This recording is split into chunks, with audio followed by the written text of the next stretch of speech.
Hey, thank you all so much for joining another episode of Celeste the Therapist podcast. My name is Celeste. I'm a therapist from Boston, and I have a special guest. I'm going to have him introduce himself to you all. How you doing? LaRon McGowan, Bronx, New York, host of the Paternal Presence podcast. And being from the Bronx, does it feel like sad? Like, is it like a depressing thing to be a part of? Talking to me? How dare you? Okay.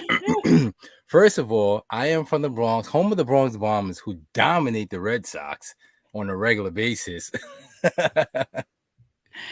So you enjoy being from the Bronx. Got it. Yes, I do. Okay. Yes, yes. All right. Well, Born and you guys are raised. our rivals. And I won't lie to y'all. If y'all ever watch like random clips that go across your like Instagram or Facebook feed, unfortunately, that is usually the Bronx. I'm like, oh God, like what are we The doing? Bronx in Florida. Bro, Oh terrible. God. Thank you for being here. So Thank you one for of the having me. things that LaRon has is an amazing podcast called Paternal Presence, where he's talking to other dads, which I think is amazing. Um, I struggle with how social media portrays Black men at times in general. Like Yeah. there's all this pressure and it just feels very divisive. So I Mhm. really enjoy the fact that you have something.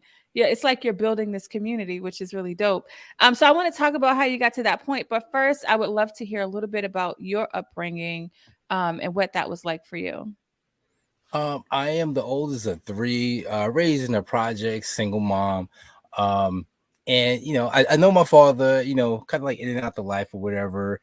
Now we have a good relationship, but that's pretty much like my background, just pretty much trying to figure it out on my own. And I always wish, being young, I always wish I had an older brother, so somebody who could, because I was a shy kid too.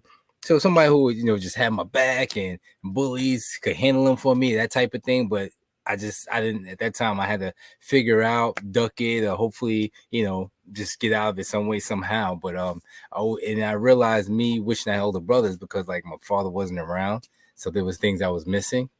So that's pretty much as far as growing up. That's what it was. This is you kind of look because you said things were missing, but at the time you didn't realize that's what was happening, that No, things were missing. at the It's just what it time, was. yeah, it's just what it was. But um, I can always feel like I'm trying to figure this out, or I don't understand. How should I act with girls? Should I be really mean? Because that's what most dudes do, right? Or I didn't Mm. know. I didn't have a father kind of say like, nah, you gotta be gentle, you gotta be nice, and that kind of thing. Like I was young, just trying to figure it out. Yeah, and unfortunately, a lot of, I mean, young boys are that way too. Especially if a dad's not around. When you look back, did you feel like you were able to attach to good role models, or did you find yourself struggling a little bit with like the community you kept?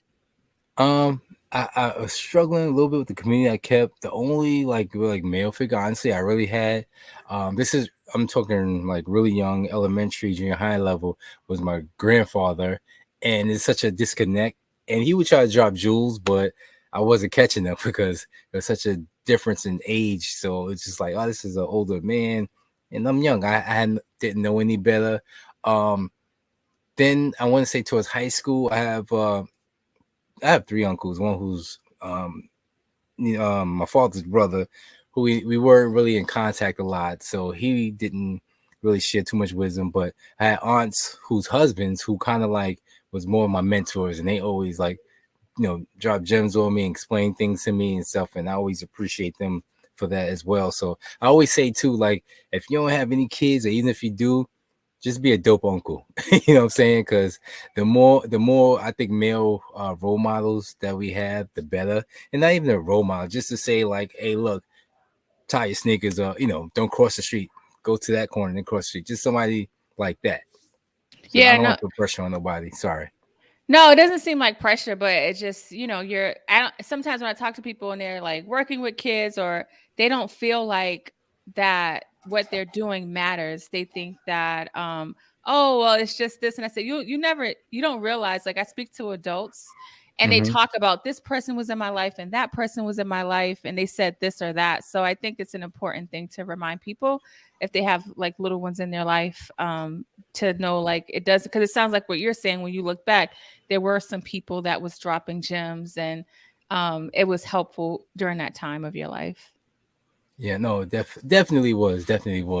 And I think it all, I want to say like high school, college, it all kind of start to make sense. That then I realized like something was missing, and that's just having my father who like really there, just giving advice and things like that. When you it sounds like you've rebuilt a relationship with your dad. Was that a hard Mhm. process for you? Did you have to do some acceptance or anything like that? Yeah, yeah, both acceptance and understanding. You get older and realize, he is who he is. Mhm, And then I think kids help you understand a lot more about the people you mhm, deal with. So mhm. once I had kids, I'm like, oh, I get it.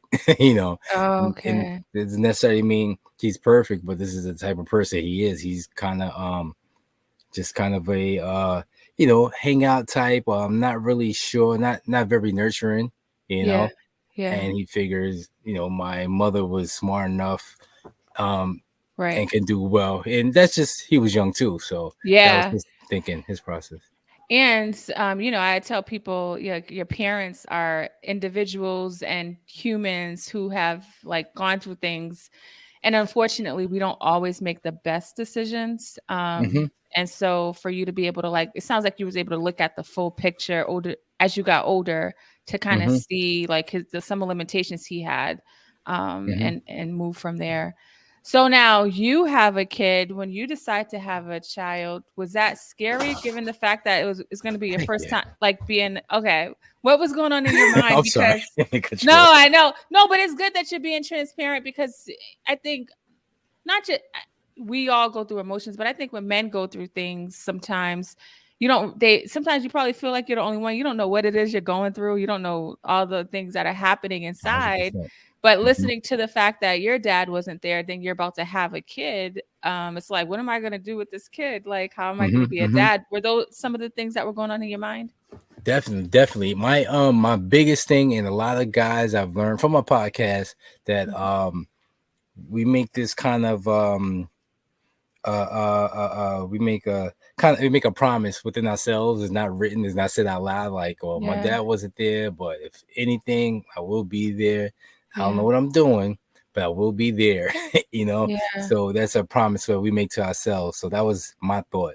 And I'll be honest too, even though I'm big on fathers and celebrating dads who do their yeah. thing, I do want to appreciate mothers, because of Oh course, yeah, like, yeah, and like my son's mother, wifey, is very nurturing, and like she's great. Like I'm not gonna lie, I follow her lead, you know what I mean, because okay, she's more nurturing and she teaches me a lot.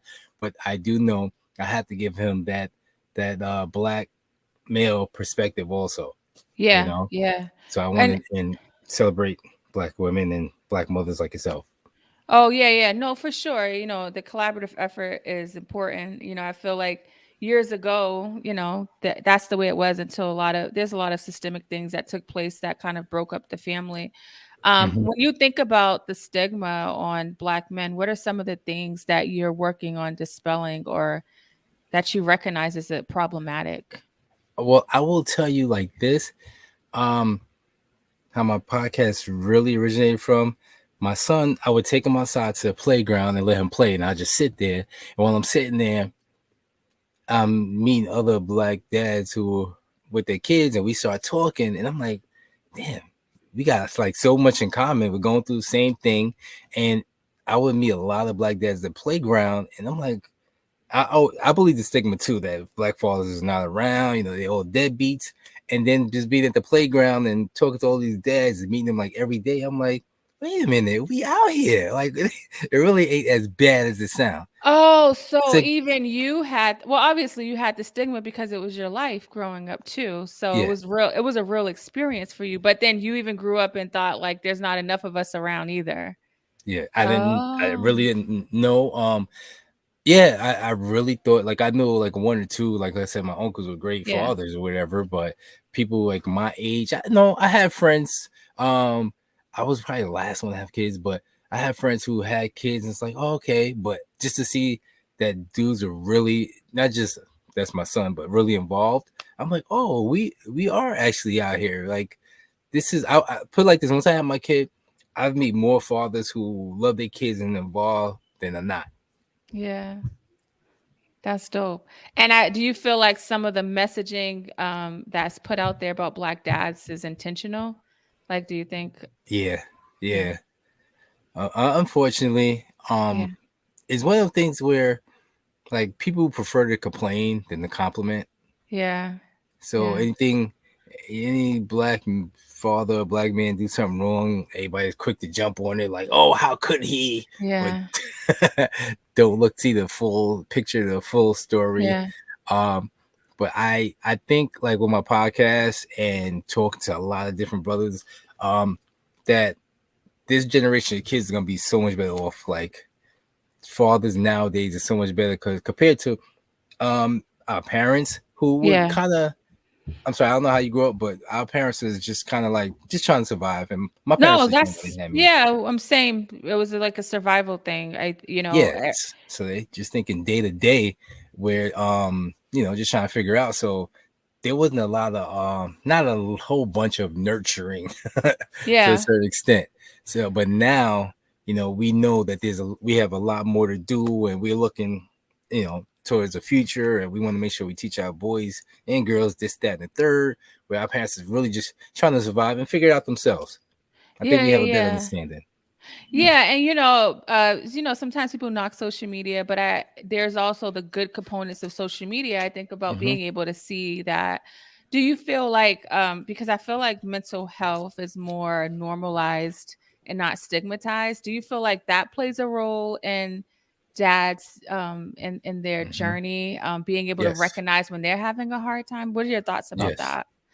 A huge role, and I always like to give props to you too, just for being a therapist, because I honestly believe that all Black people need therapy because Yeah. we have trauma in our DNA, Yep. um, and it's still hard for a lot of Black men to admit like I got Yeah. something going on, Yeah. I can't figure out is the mental health. Yeah. That's And a big part of it on why it's hard, I think, is because men have had, especially black men, have had to operate without utilizing their emotions because of the stigma of being vulnerable. hmm Which is wild because it's like, what do you do with all that? It turns into anger, isolation, or hmm you're just internalizing everything. What are your thoughts about the stigma of like being vulnerable? You know how people say, oh, they'll use the term like quote unquote, that's gay, if you're yeah. crying or if you show any emotion. What are your thoughts about that? And you know what? I am one of the people, like I'm one of those that unfortunately, that stigma, like I don't show too much emotions. I don't wear my emotions on my sleeve. Right. And that's just me personally. And I know that, you know, who cares? We gotta stop worrying about what other people think. It's Yeah. more about you and your family. Yeah. We gotta stop Yeah. worrying about other people think. But I agree. It's not a good thing. It definitely isn't. Like we should Yeah. like I be honest, I'm not a crier, and so if I go through something, I'm just quiet. That's it. You know what I'm saying? I don't show my face. I don't, I'm just one. That's how I take it in. Yeah. But Yeah. I won't disrespect someone else who cries. I'm not saying, yo, that's gay. Yo, what you doing, Right. son? You making us look Right. bad Right. over it. Nah. But But you it's feel like in our you DNA are, also. yeah. And do you feel like even though it's not about publicly like wearing your emotions on your sleeve, do you feel like you're understanding yourself better, like even when you're alone? It's not necessarily about sharing it to the world, but being honest with yourself. Do you feel like you've been able over the last years become more honest with yourself when you're dealing with something? Yes, I Okay. am. I'm very open and honest with myself, and um, even like for instance, me and wife, if we get in an argument and she says stuff and I'm defensive and I say stuff, whatever it may be, but later on I'm like, damn, fam, she's kind of right. Like talking to myself. Oh, that's But good. yeah, I'm very honest with myself, even if I'm not gonna run out and say you right. And I might not even tell her she right, but I'll be like, I'll That's not adjust. good. But you're I might not admit it, but I self-reflective. adjust. But you're Yes. you're Yes. you're starting to reflect. Another thing that, we're not taught to do, right? Especially like survivors, like your parents, our Hmm. parents were survivors, so they didn't have the option to pause and reflect. Yes. Um, Yes. so I the believe fact you that you're gotta. doing that is so dope. Yeah, you gotta. I believe you have to like whatever it is. Sometimes you really just gotta sit in it, and just suck it up, and just sit in it and feel like I don't like this feeling. But Yeah. damn, she is right. And like I Yeah. said, even if I don't go and tell her, oh, hey, you right. Nah, I'm not gonna Yeah. do that. But I'll change the way I move. And then sometimes though, I do say, look, I get what you're saying. Yeah. Yeah, you were right. I will admit it. I definitely try to be open as possible. As far as my Okay. manliness will let me. Yeah, because I mean, you're essentially winging it because you didn't have that. A lot of us, like our generation, we're like generational breakers because we are Yes. the first in our families to like try to like live life and not just survive life. And that's not easy. That's not an easy task. I tell people that it's kind Mhm. of like if there's a road and you have to fill a pothole, that's a quick job. But if it's a dirt road and you're starting it from scratch, that's essentially what we're doing. Have you thought That's deep. about it that way in regards to the fact that like whether it's being a dad or a partner, like you're really learning that stuff as you go and really trying to Hmm. work through it? Yeah, like I said in my pod, I just want to let the audience know I consider myself a therapist that's unlicensed, and if I ever give you good advice, I got it from Celeste. Like if I don't got answers, I go to Celeste and I ask her. But I've had girlfriends who were, into psychology and stuff like that, so I pick their brains and things. But I say all that to say, um, yes, I am aware that like it is definitely a long road, and I'm okay with it. Like I said, I'm really honest with myself, Good. and um, I know that with just life in general, as far as being a parent, there's no manuscript, and No. even if it was, Yeah. this kid's gonna be different, and they're not gonna fit that Exactly. manuscript. And then Exactly. like it's on social media, some meme that says that first kid be nice, kind, sweet, and so you figure, oh, this ain't gonna be bad. Then you had that second kid, they had no limit soldier, and they will slap you. So like you just gotta kind of roll with the punches and just do your Yeah. best because everybody's different. Yeah, yeah, yeah, that's good. So now I want to move into because you started this podcast with dads in mind. I want to Hmm. move into like the thought process around it. Like, how did you get to the point? Because it's not easy to start a podcast, especially like trying to get people on. And Yeah, your topic is very unique and specific niche. thank you. And I love that, right? I think the more we see positive Black people, it's helpful. It helps us like kind of be like, you know what, I can do this. Especially like I've heard stories on your podcast and like where people came from and where they are now, completely different. And I think sometimes Yes. people allow where they came from to be the dictator of where they are now when that doesn't have to be the case. I mean, you're clearly a living witness of that. But tell me about the start of the podcast. Like where did that come from? It came from me and my best friend. Shout out to Don and Kruma. Um, he gonna be mad I said his last name. My bad. But my frat brother, his daughter is like a year or two older than my son, and Okay. we talk just about every other day. And when he would tell me how his life was going, our lives always seem kind of like parallel. So Okay. the stuff he said, I'm like, wait a minute, are you seeing my lady? You know what I mean? Like it was just, oh my God, like the things we're going through. And I would say something to him and he bounced it back to me like, and it just was so parallel. So I said, we need to put this out there because if it's me and you having this feeling, and I mean all these other dads who are kind of going through the same thing, we should have a podcast about it. So it was supposed to be me and him, and well, the way it started was it was supposed to be the old new daddies podcast because me and him, compared to all our friends, we're late. Like we had kids in our 40s. Our friends Okay. had their kids early, he's going to college. So it's Right. supposed to be called the old new daddies podcast because Mhm. we're old dudes, but we're new to being fathers. Yeah. And so it was hard to get us scheduled together. So I kind of changed it. And then once I started like talking to fathers, the name changed, and it kind of took its own direction to just paternal presence, like fathers just being present.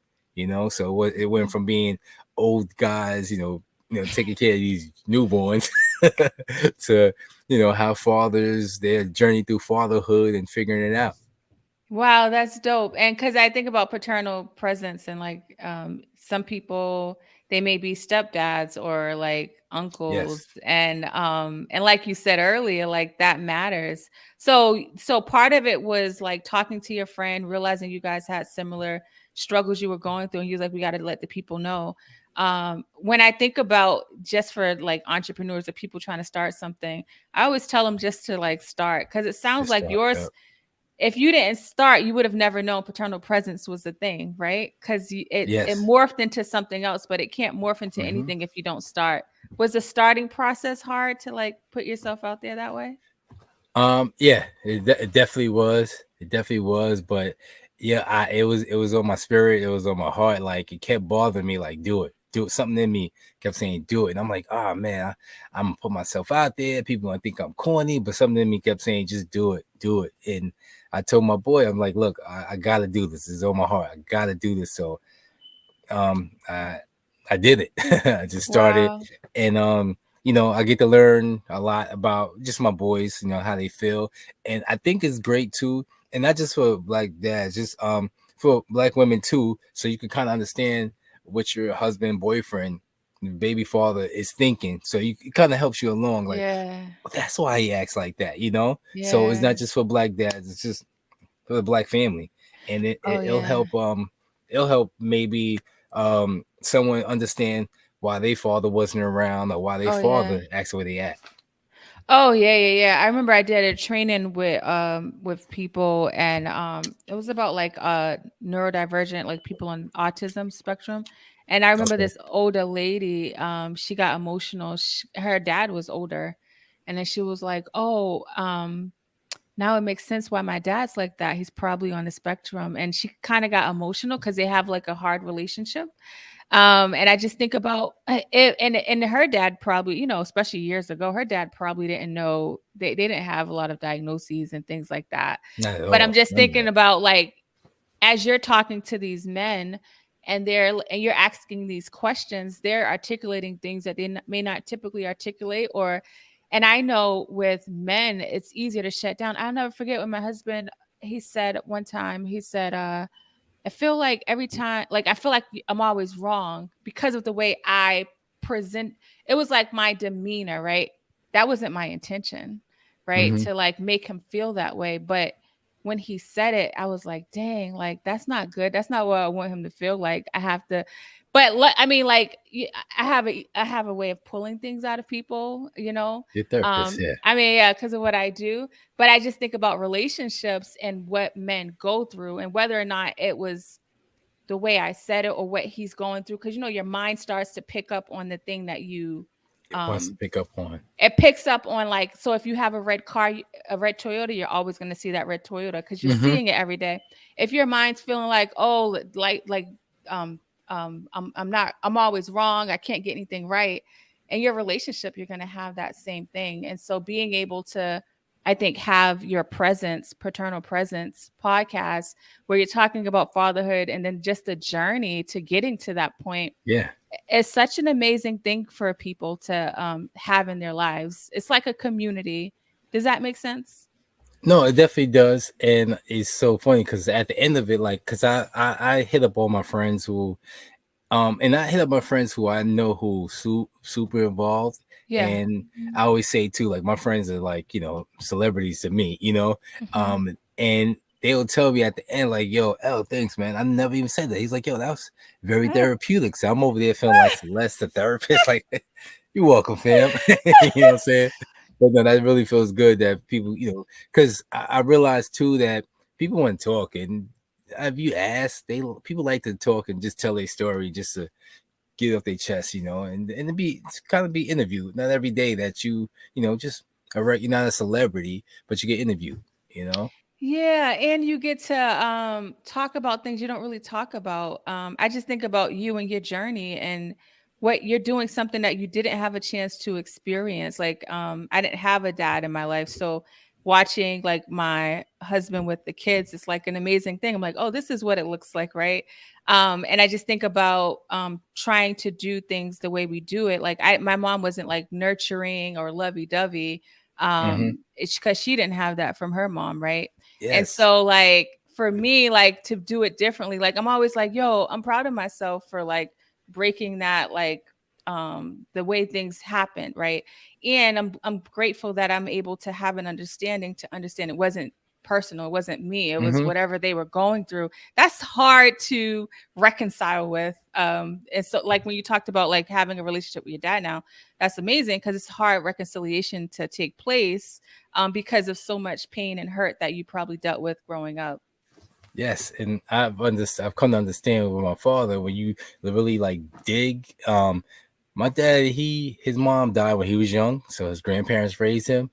So he was never really necessarily nurtured. You know, his Yeah. grandparents was probably maybe 10 years from picking cotton. You know what I mean? From the Dang, yeah, South. yeah, yeah. So they just really trying to survive and feed these Yeah. kids and clothe these kids. So he did. I don't think he really at that point like kind of like know how to love. You know. So Yeah. once I got that, I'm like, oh, okay, it makes sense. It's nothing Yeah. personal. He just felt like my mother was well equipped and maybe she'd be better without me. You know.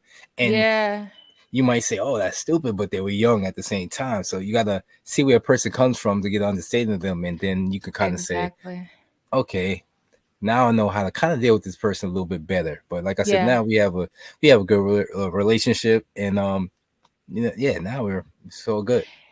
And it doesn't sound stupid, your dad's thought process, feeling inadequate, like it's Yes, hard to be inadequate. That's around. the word. Yeah, like that's how he felt. And so it's like, I don't want to mess up this kid's life. Like if you Yeah. don't have nobody else telling you like, no, you can do it or blah blah blah, you're gonna go with Hmm. that fear. Like he leaned into the fear more than faith. Yeah. Not having that. That's why I love the kind of message that you bring with your presence and your brand, because there's some people that really feel that way to this day about their. I talk to people like in sessions, and so I hear how men think, and but I'm able to pull like questions out of them, help them make connections, and so a lot of times it's hard to do that, but community, like that community that you're building, allows it to flow naturally, which I love. Yes, yes. I'm trying, and I just like being around good people because, like I said, all my people I have on my show, people I know and who are just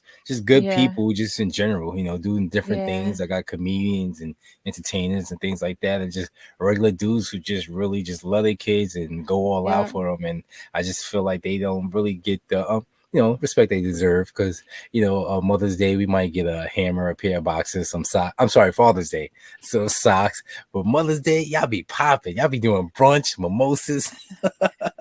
Father's Day, Yeah. Red Lobster be mad empty. But we're changing that with paternal presence. We gotta change that, right? We gotta change that. Yes, ma'am. This was good. This was a really fruitful conversation. I think that what I love is that I think about the different people that may get something from this. The person that's a partner of somebody that may be like, oh, I never thought about it that way. Or the kid or the adult kid of a dad Hmm. who wasn't around.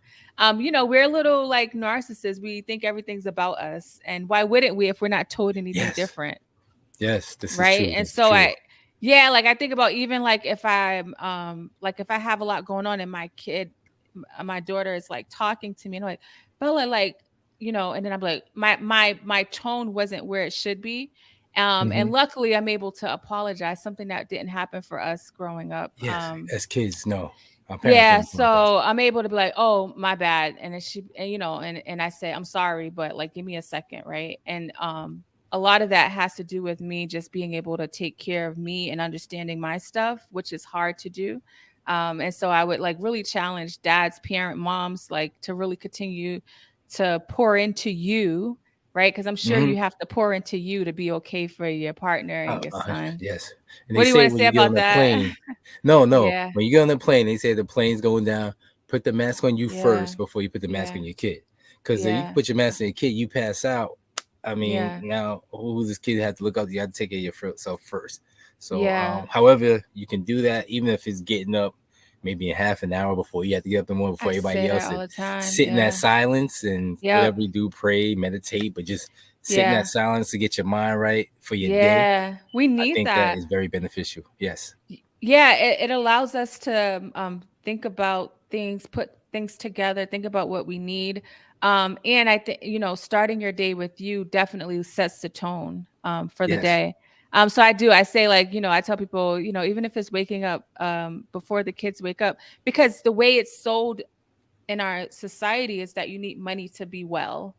Which Yeah. is, don't get me wrong, like having It the definitely financial helps. means, it helps. But if you ain't got it, I don't want to feel like my healing process is contingent upon like the money I have. Right. And so that's why I started my podcast, is because I just wanted people to like learn from other people Hmm. until they're able to get that point. Like, I'm not saying money doesn't matter, but I'm saying, like, if I don't have it, I don't want you to get stuck in the barrier. Hmm. And like you Yes. said, it's Black people having therapists is great, but where are the Black therapists, right? Yeah. Not enough of them, and they're all booked. Go ahead, what do Yeah. you want to say? No, I just wanted to say I didn't want to give topic because I didn't want to forget about it, but I wanted to say I commend you also for doing this. Just because Black people, when we think of therapists, we think of a white lady, a couch, and her wearing glasses taking notes, Hmm. and then we Yeah. have you, a beautiful Black woman with kids who's silly and have fun, and you like, Yeah. damn, I can't help but to tell her my business because she's so like cool, like my homegirl. So, and we need that. Therapists come in all like shapes and sizes, but as for Black folks, therapy is great, and that people Yeah. like you makes it like Thank you. make it a very positive thing. Thank you. It's so funny because years ago, when I came on social media and was putting quotes up and stuff, like, mental health wasn't like a thing. Like, people No. weren't really gravitating towards it. But like you said, this stuff was sitting in my spirit. You said that about the podcast and just Hmm. creating it. And for me, it's like, I feel like a lot of anxiety if I have something I need to do and I'm not doing it. So I'm like, you know what, let me do it. And so I kept my goal in mind. And that's why I've been able to like keep moving the way I am, and just seeing how many people are positively affected by like listening to other people's stories. It just continues to Yes. motivate me to go on. And I feel like Hmm. you do a similar thing on your podcast when you're talking to these men, and I'm just like, wow, like, these are some really deep stuff that's coming out. And Yeah. even like I hear people say, wow, first time I said that, or I never thought about that, as you're talking to them. And so it's like, if we had more spaces like that, will definitely like be able to thrive. We need those spaces. So let Of people course. know how they can find your podcast. Yes. Instagram is Paternal Presence. If you go on YouTube, is LaRon's Paternal Presence podcast, and that's where I'm at. You can find me, and I'm also on my personal Instagram is what up LaRon, WHTUPLERONN, and that's how you can find me.